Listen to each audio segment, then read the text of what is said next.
Jedediah Burke possédait Sterling depuis 7 ans, et le cheval massif n'avait jamais désobéi à un seul ordre jusqu'au matin de l'incendie.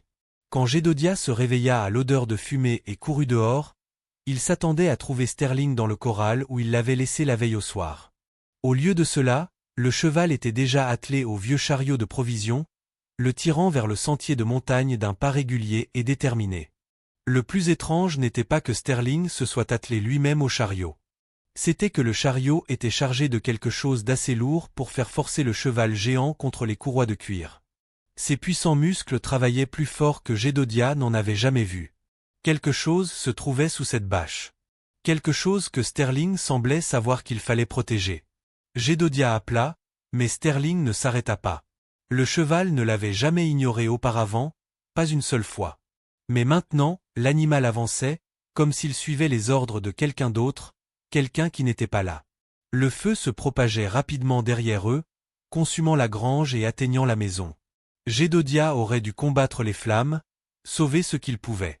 Au lieu de cela, il se retrouva à suivre son cheval dans la nature, poussé par une question qui le rongeait à chaque pas. ¿Qué protege a Ite Sterling?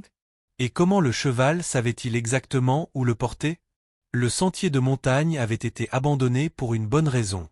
Des rochers dépassaient du chemin comme des dents cassées, et la chute à gauche tombait dans une obscurité qui semblait avaler le son lui-même.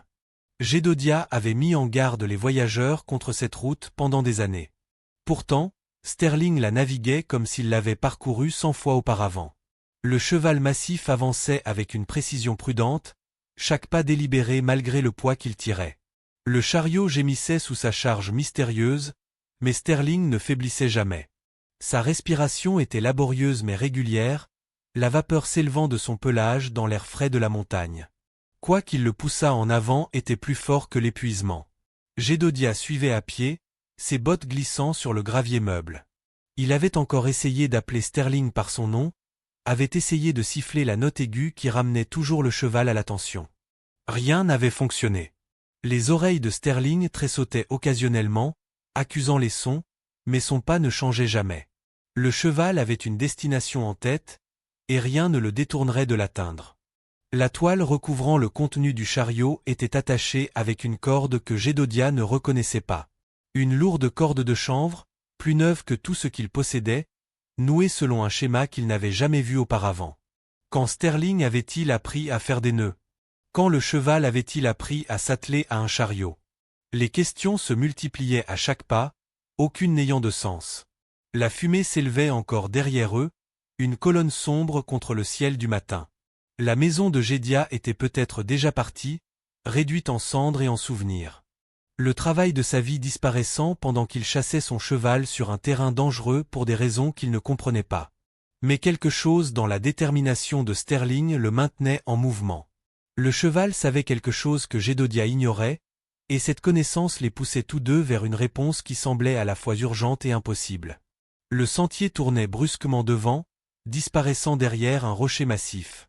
Sterling s'en approcha sans hésitation, comme s'il avait parcouru cet itinéraire exact auparavant, mais c'était impossible. Jedediah possédait ces terres depuis 15 ans, avait exploré chaque chemin et chaque vallée. Il n'avait jamais amené Sterling dans cette montagne, n'avait jamais eu de raison de risquer la dangereuse ascension. Pourtant, le cheval avançait avec la confiance d'un territoire familier. Ses sabots trouvaient un appui sur des sections où des rochers instables auraient dû le faire basculer. Il ajustait la position du chariot avant les virages serrés, compensant la charge de manière à suggérer l'expérience plutôt que l'instinct. En contournant le rocher, Jedediah eut sa première vue claire de ceux qui se trouvaient devant. Le sentier continuait sur un mile de plus, serpentant vers un groupe de bâtiments qu'il n'avait jamais vus auparavant. Des structures qui ne devaient pas exister sur des terres qu'il pensait connaître parfaitement. Le pas de Sterling s'accéléra, et pour la première fois depuis le début du voyage, le cheval émit un appel bas et grondant. Pas un hennissement de détresse ou de confusion, mais quelque chose qui ressemblait presque à de la reconnaissance, comme s'il annonçait leur arrivée à quelqu'un qui avait attendu. Les bâtiments n'étaient pas abandonnés. De la fumée fraîche sortait de la cheminée, et Jedediah pouvait voir du mouvement aux fenêtres. Un petit village caché dans une vallée dont il n'avait jamais su l'existence sur sa propre propriété. Des gens vivaient ici, avaient vécu ici. pendant qu'il restait complètement inconscient à quelques kilomètres de là. Sterling tira le chariot vers la plus grande structure, une maison en bois avec un large porche et un jardin soigneusement entretenu. La respiration du cheval s'était alourdie avec la montée, mais sa détermination n'avait jamais faibli. Il savait exactement où il allait, et plus troublant encore, il semblait attendu. Une femme sortit de la maison avant même qu'il ne s'arrête. Elle avait environ 30 ans, des cheveux noirs attachés en chignon, et portait une robe qui parlait de raccommodage soigné plutôt que de pauvreté. Son visage s'éclaira en voyant Sterling, mais son expression devint perplexe en remarquant Jedodiah qui suivait derrière. « Tu l'as amené » dit-elle, sa voix portant du soulagement et autre chose que Jedodiah ne pouvait identifier. Elle ne parlait pas à Jedodiah. Elle parlait au cheval. Sterling s'arrêta près du porche et abaissa sa tête vers la main tendue de la femme. Elle lui caressa le museau avec la familiarité d'une vieille amitié, murmurant des mots trop bas pour que Jedodiah les entende. Le cheval répondit par de douces pressions, visiblement à l'aise avec sa caresse. Madame, appeala Jedodiah, esaperchant lentament. Je crains qu'il y ait eu un malentendu. C'est mon cheval, et je ne sais pas comment il a connu cet endroit. La femme le regarda avec des yeux qui contenaient plus de tristesse que de surprise. Ton cheval ? Répéta-t-elle doucement. C'est ce que tu penses ? Je possède Sterling depuis 7 ans. Je l'ai élevé d'une secte. 7 ans ? Elle hocha lentement la tête comme si le nombre confirmait quelque chose qu'elle avait suspecté. Ce serait à peu près ça. Sa réponse n'avait aucun sens. Mais avant que Jedodiah ne puisse demander ce qu'elle voulait dire, Sterling commença à reculer le chariot vers la maison. Sans guidage, sans ordre, le cheval positionna la charge précisément à côté d'un escalier en bois menant au porche, comme s'il l'avait fait de nombreuses fois auparavant. La femme se dirigea vers l'arrière du chariot et commença à défaire la corde qui sécurisait la bâche. Ses doigts travaillèrent les nœuds avec une aisance expérimentée, le même schéma inhabituel que Jedodiah avait remarqué plus tôt. Elle savait exactement comment ils avaient été noués parce que c'était elle qui les avait noués. « Ataude, dit Jedodiah, avançant. Qu'y a-t-il dessous ?» Elle s'arrêta, ses mains toujours sur la corde, et le regarda avec une expression mêlant pitié et résolution. « La raison pour laquelle Sterling vous a amené ici. La raison pour laquelle il attend depuis 7 ans pour faire ce voyage. » La toile commença à tomber, révélant le bord de quelque chose qui fit arrêter le cœur de Jedodiah. Quelque chose qu'il reconnaissait mais qu'il ne pouvait pas croire voir. Quelque chose qui appartenait à un passé qu'il avait désespérément essayé d'oublier. « Comment est-ce possible » murmura-t-il. Mais la femme s'était déjà détournée, et Sterling le regardait avec des yeux qui semblaient contenir des secrets plus profonds qu'aucun cheval ne devrait en connaître. Sous la toile se trouvait un petit cercueil en bois, pas plus grand que ce qui pourrait contenir un enfant. Le bois était poli jusqu'à un doux éclat avec des poignées en laiton qui attrapaient la lumière du matin. Gravé sur le couvercle se trouvait un nom qui fit fléchir les genoux de Jedodiah. Callie Rose Burke, fille bien-aimée. C'est impossible, murmura-t-il, la voix brisée. Elle a été enterrée. J'y étais. Je l'ai mise en terre moi-même. L'expression de la femme s'adoucit de compréhension. Tu as enterré une boîte vide, Jedodiah. La fièvre l'a emportée si rapidement et tu étais absent pour la transhumance. Quand tu es revenu, je l'avais déjà amenée ici. Toi ? Jedodiah la regarda, essayant de placer son visage dans ses souvenirs fragmentés de cette terrible époque. Qui es-tu ? Clara Whitman. J'étais l'institutrice en ville à l'époque. J'étais avec Callie quand elle est passée. La voix de Clara resta stable, mais ses mains tremblaient légèrement en lissant la toile sur le cercueil. Elle parlait constamment de Sterling ces derniers jours. De la façon dont elle l'avait entraîné à tirer sa petite charrette. De la façon dont elle lui avait appris à venir quand elle sifflait. Les souvenirs s'abattirent sur Jedodiah comme une avalanche. Callie donnant des pommes à Sterling de ses petites mains. Callie brossant le pelage du cheval avec une concentration intense. Callie riant alors que Sterling abaissait sa tête massive pour qu'elle puisse tresser des fleurs dans sa crinière. Le cheval avait été son compagnon constant dès l'instant où il était arrivé en tant que secte. « Pourquoi ne m'as-tu rien dit ?» La voix de Jedodiah était rauque de douleur et de confusion. « Pourquoi me faire croire qu'elle était dans ce cimetière ?»« Parce que tu mourrais aussi, » dit simplement Clara. « Le chagrin te tuait, et tu devais la laisser partir. » Mais Sterling n'a jamais oublié. Chaque année, à l'anniversaire de sa mort, il essayait de monter dans cette montagne. Tu l'arrêtais toujours, pensant qu'il était juste difficile. Sterling se tenait tranquillement entre les brancards, sa respiration maintenant calme et régulière. Il tourna sa grande tête vers Gédodia, et dans les yeux sombres du cheval se trouvait quelque chose qui ressemblait presque à de la patience, comme s'il avait attendu ce moment de compréhension.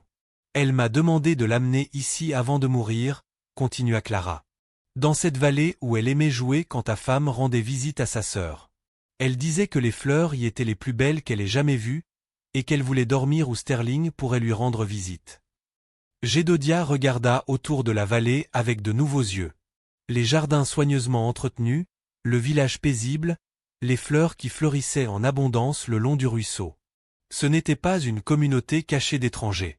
C'était un lieu entretenu par des gens qui se souvenaient de sa fille, qui honoraient sa mémoire d'une manière qu'il n'avait jamais connue. Chaque année, Sterling essayait de faire ce voyage, dit Clara. Et chaque année, quelque chose l'arrêtait jusqu'à aujourd'hui où le feu lui a donné la chance qu'il attendait. Mais pourquoi aujourd'hui spécifiquement? Pourquoi maintenant? Après 7 ans de tentatives ratées, et comment Sterling avait-il su qu'aujourd'hui serait différent? Gédodia s'agenouilla à côté du chariot, ses mains burinées touchant le bois lisse du cercueil. 7 ans à croire que sa fille reposait dans cette froide parcelle de cimetière. 7 ans à visiter une tombe vide pendant qu'elle se reposait ici parmi les fleurs qu'elle aimait. Le gaspillage, l'ironie cruelle menaçait de le submerger. Elle est là depuis tout ce temps, dit-il, plus à lui-même qu'à Clara. Et Sterling savait qu'il n'avait jamais oublié ses leçons. Dit Clara doucement. Elle passait des heures à l'entraîner. Tu sais, lui apprendre à réagir à son sifflet, à venir quand elle appelait, à tirer sa charrette exactement comme elle le voulait. Elle disait que Sterling était le cheval le plus intelligent du territoire. Le cheval en question se tenait immobile, son grand corps patient et calme, mais ses oreilles étaient dressées, alertes. Et à l'écoute, comme s'il comprenait chaque mot prononcé sur la petite fille qui avait conquis son cœur. Le matin de sa mort, continua Clara. Elle m'a fait une promesse. Elle a dit que Sterling saurait quand il serait temps de t'amener ici, quand tu serais prêt à la revoir. Elle a dit qu'il trouverait un moyen. Prêt? Gédodia leva les yeux du cercueil, les yeux humides de larmes retenues. Comment un cheval pourrait-il savoir quand j'étais prêt? Peut-être parce que tu ne te battais plus contre lui, suggéra Clara. Toutes les autres fois, tu l'as retenu. Aujourd'hui, tu as suivi. C'était vrai. Les années précédentes, quand Sterling avait essayé de monter vers les montagnes, Gédodia l'avait toujours arrêté, l'avait ramené vers des chemins familiers. Mais ce matin, le feu consumant tout ce qui lui semblait important, il avait simplement suivi Sterling. Comme si une partie de lui était enfin prête à lâcher la vie à laquelle il s'accrochait. Il y a autre chose, dit Clara, sa voix devenant hésitante. Quelque chose que je pense que tu devrais voir avant d'aller plus loin. Elle le conduisit vers la maison, laissant Sterling avec son précieux chargement. Les marches du porche craquèrent sous leurs pieds, et Clara ouvrit la porte d'entrée pour révéler une pièce qui fit retenir le souffle de Gédodia. Les murs étaient couverts de dessins, des dizaines, tous dans la main soignée d'un enfant. Des images d'un cheval massif à l'expression douce, portant parfois une petite fille sur son dos, tirant parfois une petite charrette remplie de fleurs. Dans chaque image, le cheval et l'enfant étaient ensemble, compagnons inséparables dans un monde de journées d'été sans fin. Elle dessinait ça après être tombée malade, expliqua Clara. Quand elle était trop faible pour sortir, elle dessinait des images de toutes les aventures qu'elle et Sterling auraient quand elle irait mieux.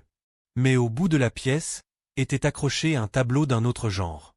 Pas un dessin d'enfant, mais un portrait soigneusement peint d'une petite fille aux cheveux sombres et aux yeux rieurs. Sa petite main posée sur le nez d'un cheval géant.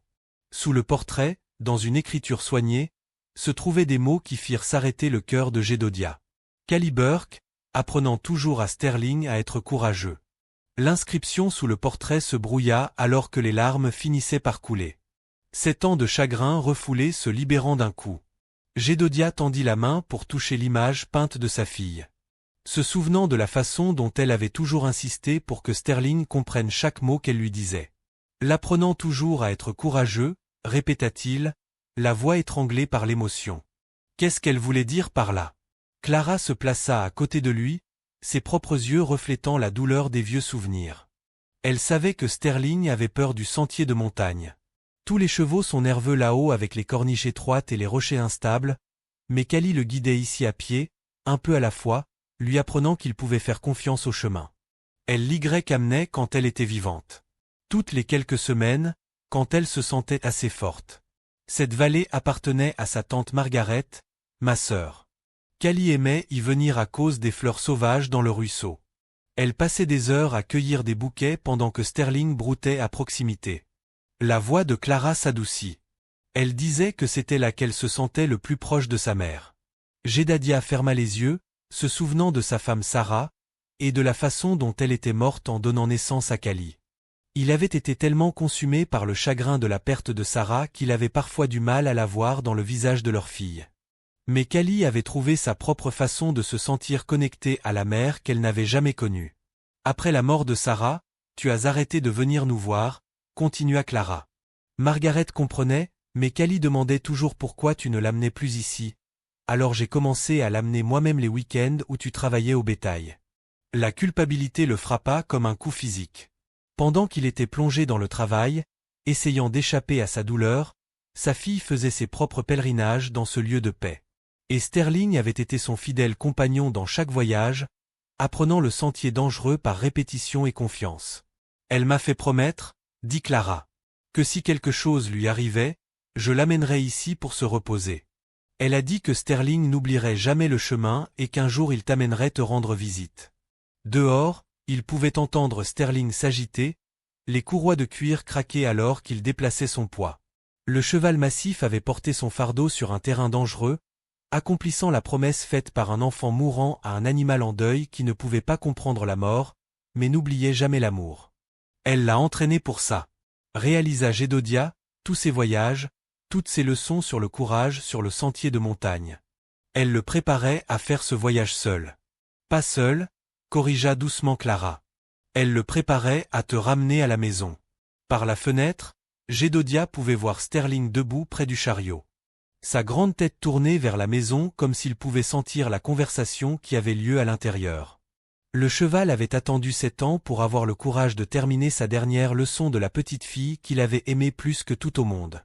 Ils retournèrent dehors ensemble, où Sterling attendait avec la patience d'une créature qui comprenait le poids d'un devoir sacré. Le pelage du cheval était encore humide de sueur du difficile voyage. Mais sa respiration s'était calmée pour un rythme régulier. Il avait accompli la tâche qu'il portait dans son cœur depuis 7 ans. Où voulait-elle se reposer exactement? Demanda Jedediah, la voix plus assurée maintenant que le premier choc de la compréhension était passé. Clara pointa vers une douce pente au-delà de la maison, où des fleurs sauvages poussaient en motif naturel parmi l'herbe haute. Un ruisseau coulait à proximité, son eau captant la lumière alors qu'il serpentait à travers la vallée. C'était le genre d'endroit où un enfant pourrait passer des heures à faire des chaînes de fleurs ou à regarder les nuages traverser le ciel. Elle a choisi cet endroit elle-même, dit Clara. Juste là sous le vieux chêne. Elle a dit que Sterling pouvait la voir de n'importe où dans la vallée, et qu'elle pouvait le surveiller pendant qu'il broutait. Ensemble, ils commencèrent à dételer Sterling du chariot. Le cheval resta immobile pendant qu'il travaillait, mais Jedediah pouvait sentir l'attention de l'animal concentrée entièrement sur le petit cercueil. Les yeux sombres de Sterling ne quittèrent jamais la boîte en bois qui contenait son jeune ami. Combien de personnes connaissent cet endroit? Demanda Jedediah en soulevant le cercueil du lit du chariot. Juste quelques familles. Des gens qui aimaient Callie, qui voulaient aider à maintenir cet endroit comme un lieu de paix. Clara ajusta sa prise sur les poignées du cercueil. Nous attendions que tu trouves le chemin ici. Le poids du petit cercueil semblait impossédamment léger, comme si les années avaient diminué la présence physique de sa fille tout en magnifiant sa mémoire. Sterling suivait derrière eux alors qu'il portait Callie vers son lieu de repos choisi, ses sabots faisant des sons doux dans l'herbe. Sous les chênes, aux branches étendues, quelqu'un avait déjà préparé une tombe, pas fraîchement creusée, mais clairement entretenue, bordée de pierres lisses, et entourée des fleurs sauvages que Callie aimait. Ce n'était pas un site d'enterrement précipité, mais un mémorial soigneusement entretenu qui parlait d'années d'attention aimante. Nous nous en occupons, expliqua Clara, voyant son expression, attendant le jour où Sterling te ramènerait ici. Alors qu'ils abaissaient le cercueil dans la tombe préparée, Sterling s'approcha. Le cheval massif étira son cou vers la boîte en bois, respirant doucement sur sa surface polie. C'était un geste si doux, si clairement un adieu que cela brisa quelque chose dans la poitrine de Gédodia. Elle lui a vraiment appris à être courageux, murmura-t-il. Elle lui a appris que l'amour ne finit pas avec la mort, répondit Clara. Il trouve juste de nouvelles façons de se montrer. Sterling leva la tête et regarda directement Gédodia. Et à ce moment, l'homme comprit enfin ce que sa fille avait essayé de lui dire par l'intermédiaire de son fidèle cheval. La chose la plus courageuse n'était pas d'oublier le chagrin, mais d'apprendre à le porter avec grâce. Et parfois, l'ami le plus fidèle était celui qui refusait de te laisser le porter seul. Ils remplirent la tombe ensemble. Dia et Clara travaillant dans une quiétude respectueuse pendant que Sterling regardait des environs. Chaque poignée de terre semblait à la fois une fin et un début. Posant enfin sa fille au repos dans l'endroit qu'elle avait choisi. Les fleurs sauvages autour de la tombe ondulaient doucement dans la brise de montagne, et Gédodia pouvait presque entendre le rire de Kali porté par le vent. Quand la dernière terre fut en place, Clara recula pour laisser à Gédodia un moment seul avec sa fille. Il s'agenouilla à côté de la nouvelle tombe, ses mains calleuses lissant la terre avec le même soin qu'il utilisait autrefois pour Border Kali au lit. « Je suis désolé d'avoir mis si longtemps à te trouver, » murmura-t-il. « Sterling a essayé de m'amener ici avant, n'est-ce pas? Mais je n'étais pas prêt à écouter. » Le cheval s'approcha, abaissant sa tête massive jusqu'à ce que son museau frôle l'épaule de Jérémie. C'était un geste de réconfort, de chagrin partagé, et Jérémie leva la main pour caresser le cou de Gallo avec des mains tremblantes de cette année d'émotions refoulées. « Elle savait, n'est-ce pas? » dit-il au cheval. « Elle savait que j'aurais besoin de toi pour me montrer le chemin du retour vers elle. » La réponse de Gallo fut un doux hennissement, à peine audible, mais rempli de compréhension. Le cheval avait porté plus qu'un cercueil sur cette montagne. Il avait porté le poids d'un animal en deuil, et il avait tenu cette promesse malgré des années à être repoussé de son but. Clara s'approcha doucement, portant une simple croix en bois qu'elle avait sculptée du nom de Camille et des dates de sa courte vie. Elle la plaça à la tête de la tombe, où elle se dresserait comme un témoignage de l'amour qui les avait tous réunis en cet instant. « Les gens d'ici s'occuperont de cet endroit, » dit-elle doucement. « Mais Gallo voudra venir. Il l'a toujours voulu. » Jérémie hocha la tête, comprenant enfin pourquoi le cheval s'était battu contre lui si souvent au fil des ans. Chaque instinct que possédait Gallo l'avait mené vers cette vallée, vers le lieu de repos de la petite fille qui lui avait appris que la loyauté transcendait la compréhension. « Nous reviendrons, » promit Jérémie, s'adressant à la fois à la tombe et au cheval. Des visites régulières comme elle l'aurait voulu, comme s'il comprenait, Gallo se plaça à côté de la tombe, sa grande tête inclinée dans une posture qui parlait de deuil et d'acceptation. Ils restèrent tous les trois ensemble dans le silence de la montagne, liés par leur amour partagé pour une enfant dont l'absence avait façonné leur vie. Le soleil commençait sa descente vers les sommets occidentaux, peignant la vallée de nuances d'or et d'ambre. Au loin, de la fumée s'élevait encore de la direction du ranch de Jérémie, un rappel de la vie qu'il avait laissée derrière lui. Mais d'une manière ou d'une autre, cette perte semblait moins importante maintenant. Les biens pouvaient être reconstruits. Mais ce lien avec la mémoire de sa fille était irremplaçable. « Nous devrions rentrer avant la nuit, » dit Clara doucement. « Le sentier est assez dangereux même en plein jour. » Mais alors qu'il se tournait pour partir, Gallo resta immobile à côté de la tombe, comme réticent à abandonner son poste après tant d'années à attendre pour accomplir son devoir. 6 mois plus tard, Jérémie se tenait dans l'embrasure de sa maison reconstruite, regardant Gallo paître paisiblement dans le nouveau corral. L'incendie avait tout emporté, mais la reconstruction lui avait donné un but au-delà de la simple survie. Chaque planche qu'il avait clouée, chaque poteau de clôture qu'il avait posé l'avait été en sachant que ce n'était plus seulement sa maison. C'était un endroit où Gallo reviendrait entre les visites dans la vallée montagneuse. Le voyage vers la tombe de Camille était devenu un rituel mensuel. Parfois, Clara les rejoignait, apportant des fleurs sauvages fraîches de son jardin. Parfois, Jérémie y allait seul avec Gallo, portant des lettres qu'il avait écrites à sa fille, des mots qu'il n'avait jamais pu prononcer tant qu'elle était en vie. Il les lisait à voix haute près de sa tombe, avec Gallo debout à proximité, témoin patient d'un cœur de père en guérison. Le cheval avait aussi changé, de subtiles manières qui révélaient un fardeau enfin levé. Le pas de Gallo était plus léger, son Deméanor plus paisible. L'énergie agitée qui l'avait poussé vers les montagnes pendant 7 ans avait été remplacée par un calme contentement. Il avait accompli sa mission, tenu sa promesse à la petite fille qu'il avait aimée de tout son généreux cœur. Aujourd'hui marquait exactement 7 ans depuis la mort de Camille, et Gallo attendait déjà près de la porte, scellé et prêt pour leur voyage. Jérémie avait appris à lire les signes de ses nécessaires excursions. Le cheval se positionnait à la clôture du corral et se tenait la tête tournée vers les montagnes, aussi patient que la pierre, mais indéniablement déterminé. « Prêt, vieil ami ?» demanda Jérémie, passant sa main sur le cou de Gallo.